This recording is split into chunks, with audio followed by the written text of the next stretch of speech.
So, transhumanism. Now, this is in fact a topic that is so hard to define that I am actually going to have to change locations in order to do it. So, transhumanism. Not, as you might imagine by the title, secular human transsexuals, although if you have ever played the game Deus Ex you have to wonder. But, no, transhumanism is a philosophical movement which is in favour of the technological augmentation of human beings. Where someone stands on this issue may well come down to how they view the past, present and future. However, this is such a complex issue that it's going to require a change of character. Hello. For this example I shall represent the past, where people knew the value of a good day's work, had a decent moral code, and ran in terror whenever there was a thunderstorm. Also, we didn't live much past 40. Hello! For this example I will represent the present, where people live to about 70 or 80, have rather dubious morals, and I can't help getting away from the creeping sensation that with the future unknown and the present ever-changing, that the past at least has nostalgia value. Hello! Oh, I'm sorry. Hello. For this example I shall represent the future. We live much longer than we do today. We have a load of cool gadgets. We also have no morals. Well, broadly speaking, that's how a lot of people feel about the past, present and future anyway. But what is also a defining term on where you stand on transhumanism is how you view technology. And this, again, is such a monumentally large subject that it's going to require another angle change.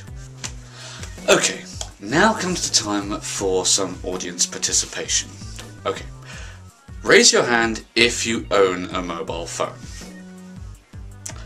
Okay, now keep your hand raised if you owned a mobile phone 10 years ago. Okay, if any of you still have your hands raised, keep them raised if you owned a mobile phone 20 years ago.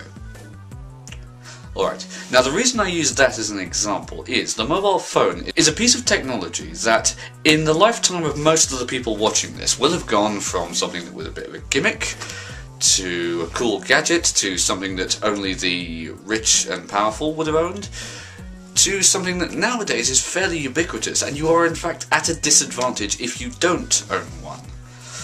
Just keep that in mind as we continue. Now, I know what this looks like, but believe me, I'm not dancing around the issue. I've just, stood on something sharp. Ow. What we should look at next is the different attitudes towards transhumanism. Now, I would suggest another camera angle change at this point. However, this is such an overly used gag in this video at this point that I think we should just cut to our trusty whiteboard. Okay, the first point of view we run up against is infeasibility, or the future hype position. This is essentially that while there have been leaps and bounds made in technology that show no abatement, that the actual fusing of man and machine is still very much in the realms of science fiction, because it's not technologically viable yet. The next point of view we have to contend with is hubris, or the playing God argument. Now, this argument has been made about a lot of different technological advances over the years, some of the more humorous being the steam engine, the supersonic jet, and it's also been made about some more modern issues such as biochemistry. We've recently created artificial life, and this puts us in a very, very interesting and dubious position of where do we draw the line. Cloning is another example of this. But the idea of playing God, especially from the more spiritually minded, seems to come from the idea that man has supplanted the ultimate authority, whatever that may be, as being rather than a steward of the world than absolute ruler of it. Which, from a purely Darwinian sense, we have been for thousands of years anyway. Anyway, talk of Darwinism brings us nicely on to our next topic, which is contempt for the flesh, or the Cyberman argument. Now, in the 1960s, when pacemakers and iron lungs were becoming more commonplace, the sci-fi writers at the time thought that they would take this to its logical conclusion, which would be, what if the entire human body could be cybernetically upgraded to the point where almost all of the biological components were removed? And the result was the Cybermen. But I feel that the difference between this and this is probably more a reflection not of the technology itself, but of the society within which it's used. Again, leading on from that is the trivialization of identity, or the Borg argument. Now, undoubtedly what made the Borg in Star Trek very scary was that they weren't there to destroy you or to conquer you. They were there to upgrade you, and the relentless logic of it was fairly terrifying. However, the flip side of this would be if we could retain our individuality, but be connected to a worldwide network, a bit like the internet. It would mean that the sum knowledge of all of the human race and all of human history would be available to everyone for free. And that's rather a staggering thought. I mean, it would kind of destroy the need for government, because we would all be an equal part of the first properly benevolent dictatorship. Perhaps not something that we would choose, but an interesting thing to muse upon. Bringing us crashing back to somewhere resembling the present, what about the argument of social hierarchy, or the Brave New World argument, in that, in the future, would society be structured by what level of technological advancement you're at, whether you weren't advanced at all, or if you were damn near a supercomputer on legs? Well, this would depend very much on what form the technological enhancements took, but to use a real-world example, we don't class someone who has a prosthetic leg or a hearing aid as inherently superior to us, nor inferior. They're just different, which isn't necessarily a good or a bad thing. And now we come on to one of the big arguments, dehumanization, and one of my favourite films, Blade Runner.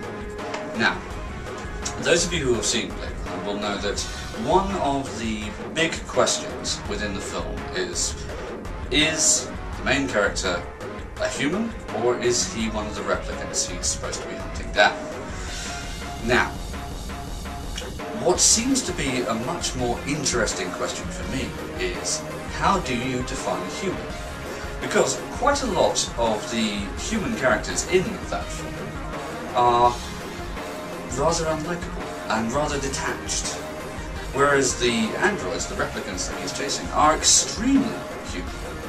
They are, for the most part, faster, stronger, smarter, superior to humans in every way. But it is their humanity that causes our protagonist to come to the realization he does, and I'm going to spoil that, but dehumanization occurs whenever any one group of humans believes themselves to be inherently superior to any other group of humans. And I don't think that, with regard to transhumanism, that would, our embracing of technology would cause that to happen. It would be more our becoming out of touch with our humanity. The last point I'm going to cover is existential risks, or the Terminator argument. Now, this postulates that if technology that is built to serve humans gets smart enough in the future, that it will attain sentience and start thinking for itself. Now, there are myriad different imaginings of what might happen in this case, and they range from the Terminator to Data in Star Trek. But I would say that technology itself is not either inherently good or evil, it's how it's used. And people themselves are not really inherently good or evil. It depends on what their point of view is.